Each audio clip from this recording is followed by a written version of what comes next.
Preview.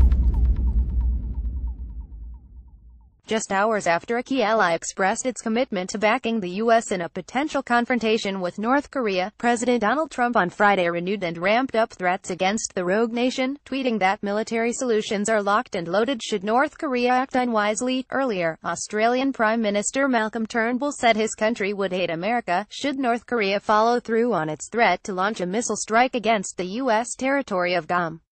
Following a conversation with Vice President Mike Pence and ahead of a national security briefing, Turnbull's office released a statement on Friday clarifying Australia's position on the situation on the Korean peninsula.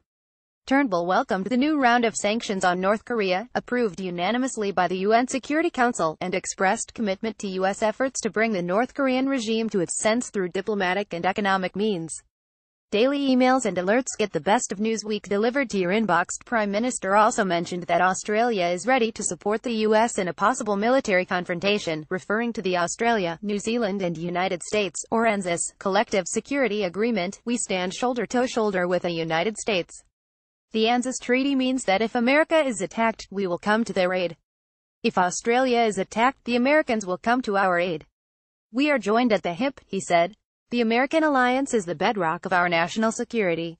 President Donald Trump meets with Australia's Prime Minister Malcolm Turnbull at the Intrepid Sea, Air Space Museum in New York on May 4. Turnbull committed Australia to come to America's aid, should North Korea attack. Jonathan Ernst Reuters signed in 1951 by Australia, New Zealand and the U.S. The treaty binds the parties to consult in relation to any perceived threats, and to act to meet common dangers. New Zealand decided it no longer wanted to be subject to the deal's obligations when it declared itself a nuclear-free zone in 1984, and while the treaty hasn't been formally abrogated, the U.S. no longer maintains a security relationship with that country. While this would mean that the original agreement among the three nations no longer works in practice, the treaty was invoked for the first time in the aftermath of the 9/11 attacks in 2001. Turnbull's comments on the military alliance set the hashtag ANZUS trending on Twitter, as Australians began commenting on their Prime Minister's decision, mostly showing opposition to it. Richard D. Nagatali, leader of the Australian Greens, tweeted PM Turnbull needs to pick up the phone, urged Trump to de-escalate. Not back an unhinged, paranoid sociopath into a potential nuclear war. The reference to a phone call between Turnbull and Trump isn't completely coincidental. The two leaders had a difficult conversation at the end of January, shortly after Trump's inauguration, during which the Australian Prime Minister told the U.S. President he could not back away from a refugee swap deal approved by his predecessor, Barack Obama.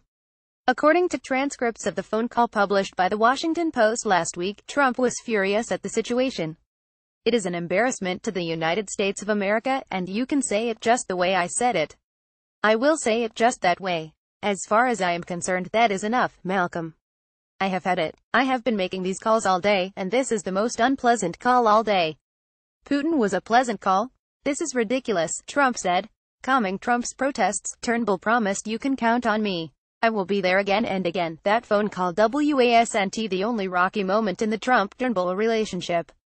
In a recording of an off-the-record event that was leaked to the media in June, the Australian Prime Minister was seen mocking Trump's speaking style and his passion for online polls.